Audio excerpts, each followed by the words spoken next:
Ne pas tomber dans le piège de la petitesse. Voilà, retenez bien ça dans votre vie. Ne jamais tomber dans le piège de la petitesse. Parce que c'est une perte de temps. Parce qu'après, c'est des angoisses, des stress, des rancunes, de la rancœur pour rien. Parce qu'on attend de toi que tu regardes plus loin que ça.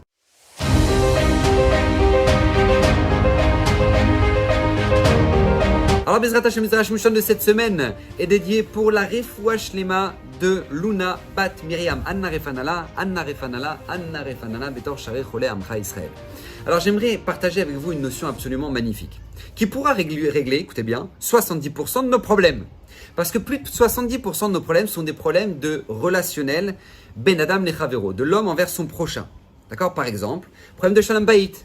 D'accord? Problème de Shalom Bayit, quiproquo, incompréhension, vexation, phrases désobligeantes, etc. etc.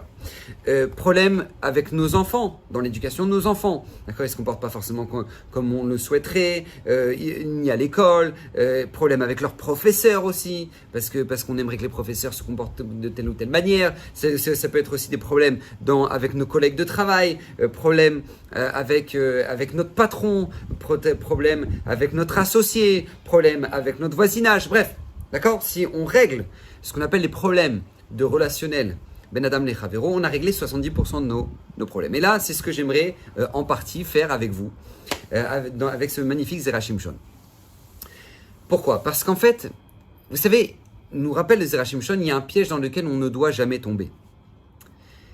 C'est que lorsqu'on a une difficulté, dans le relationnel avec quelqu'un nous a vexé, quelqu'un nous devait de l'argent, il nous a pas remboursé, quand on a un problème, c'est que on peut très vite tomber dans le piège en disant, voilà, c'est cette personne-là, tu vois, c'est elle qui m'a pourri la vie, et je lui pardonnerai jamais, et tu sais quoi, j'espère juste voir le jour où maintenant elle sera 5 mètres sous terre.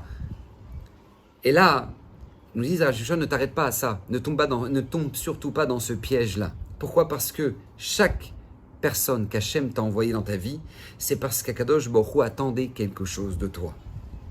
Une remise en question. Une remise en question. Moi, je donne un exemple très simple, très concret.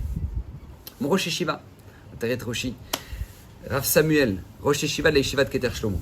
Lorsqu'il a ouvert sa Yeshiva, maintenant ça fait plus de je sais pas, 30 ans, je pense. Quand il a ouvert sa Yeshiva, il a reçu un contrôle fiscal. Contrôle fiscal. Maintenant, lui, direct, contrôle fiscal. Pourquoi maintenant on a besoin de regarder mes comptes? Maintenant, en plus, Rav Samuel, c'est-à-dire, je ne sais pas s'il peut y avoir plus propre au niveau des comptes que lui. C'est-à-dire que, pour vous donner une notion, une fois, il a fait une photocopie, d'accord? Il a photocopié une feuille dans l'imprimante, dans la photocopieuse de la yeshiva, et ensuite, il est parti mettre un shekel à la tzedaka de la coupa de la yeshiva. Et quand on lui a demandé, mais Rav, pourquoi vous mettez un shekel? Il a dit, parce qu'en fait, j'ai fait une photocopie, mais je ne sais pas si c'est vraiment dans l'intérêt de la yeshiva, cette photocopie. Donc, je ne sais pas si j'ai le droit de faire cette photocopie. Donc comme j'en ai peur, alors, par conséquent, je préfère payer un shekel. Non, c'est le Rosh Yeshiva, d'accord? C'est le Rosh Yeshiva.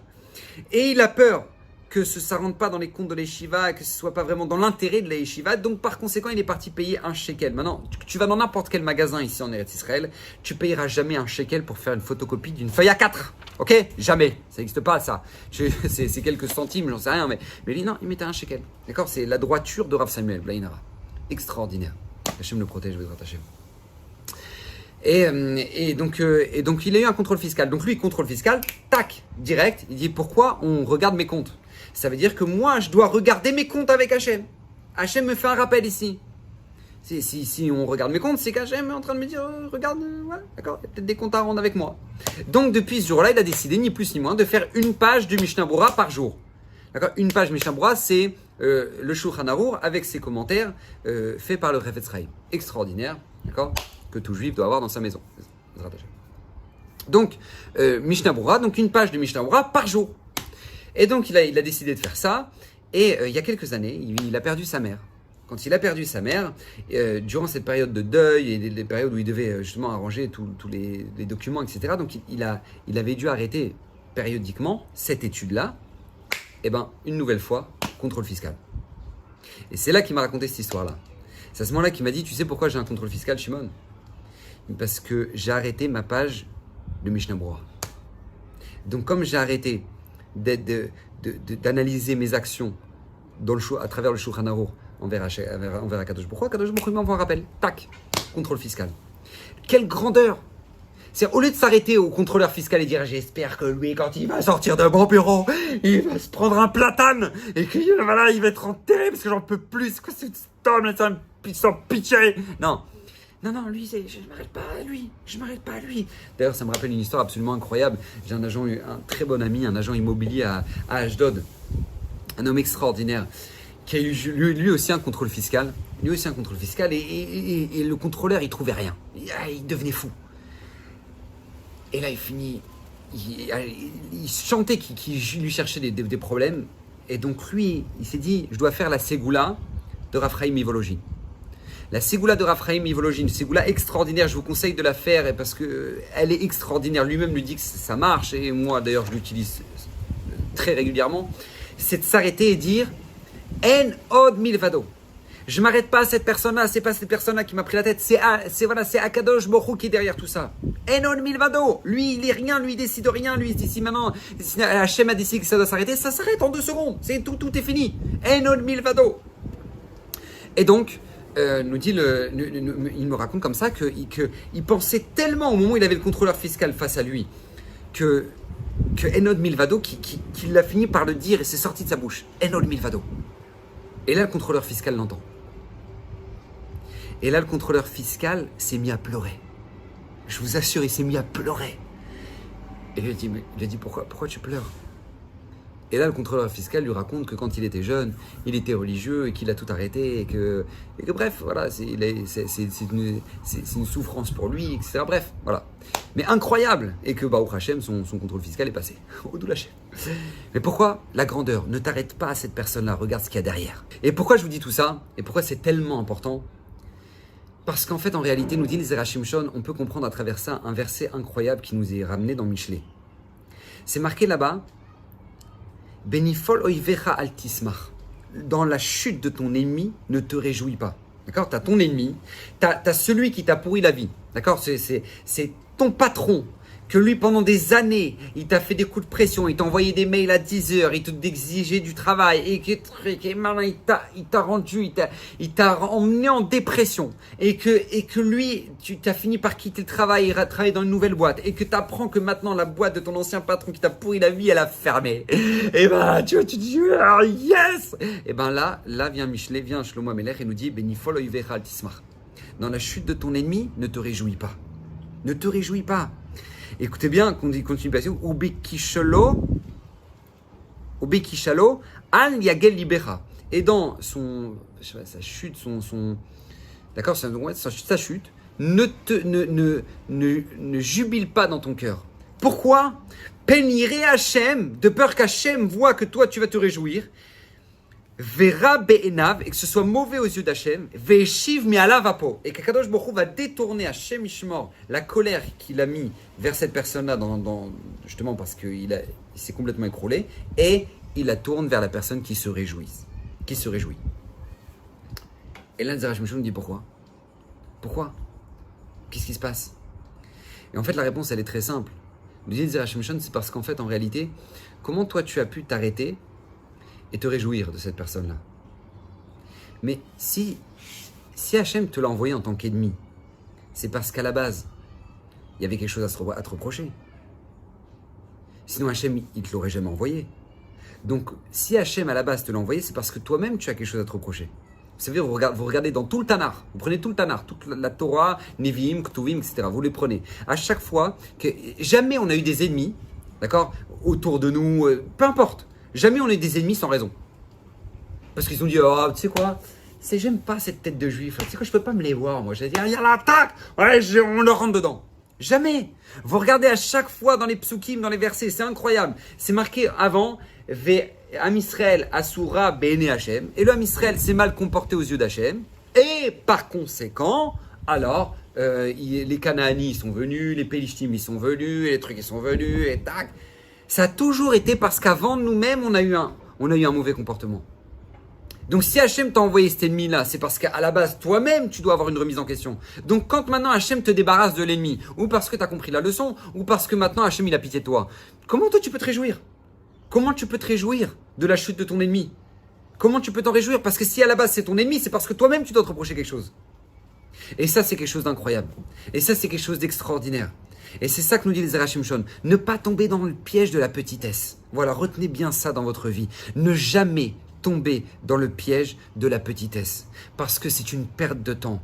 Parce qu'après, c'est des angoisses, des stress, des rancunes, de la rancœur pour rien. Parce qu'on attend de toi que tu regardes plus loin que ça.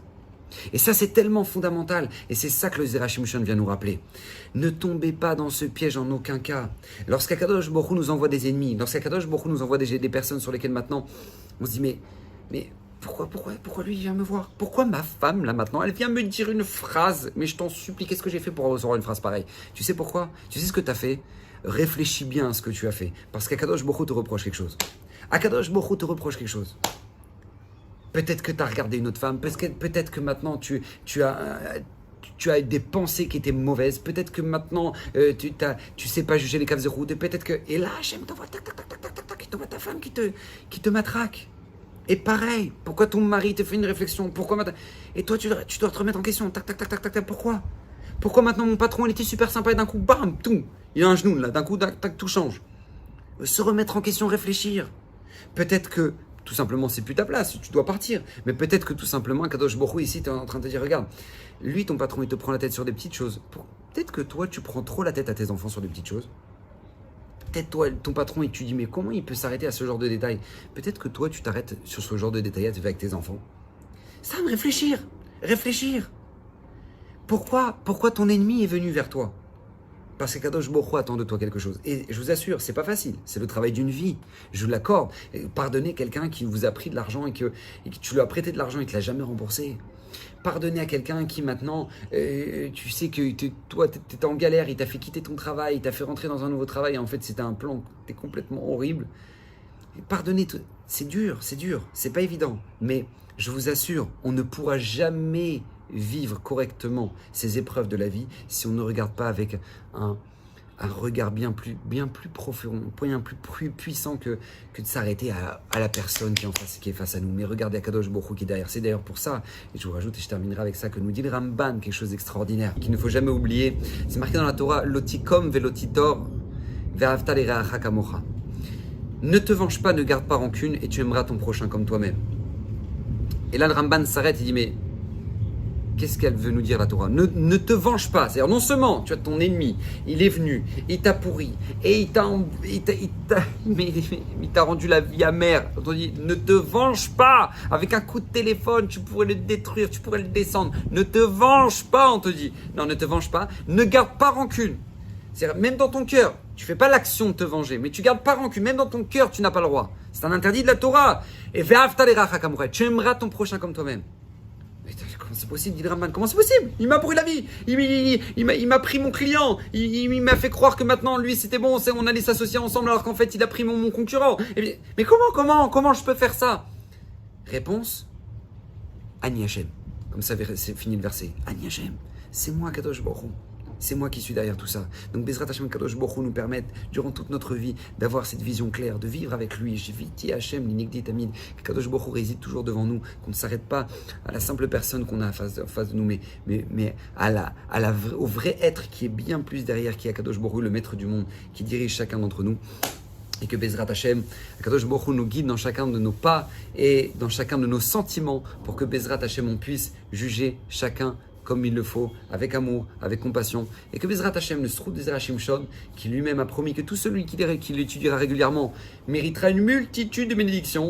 Donc Bezrat Hashem, voilà, regardez, une nouvelle vidéo, partagez-la, faites-en profiter les autres autour de vous, et que Bezrat Hashem, on puisse tous ensemble profiter des bénédictions, des promesses qu'a dit les Zera Shimshon pour tout celui qui l'étudiera ces enseignements régulièrement. On le fait chaque semaine au Doul Hashem sur la chaîne, et que Bezrat Hashem, ces paroles de Torah soient pour la guérison complète de Luna Bat Miriam. Bracha Vatzlacha la semaine prochaine.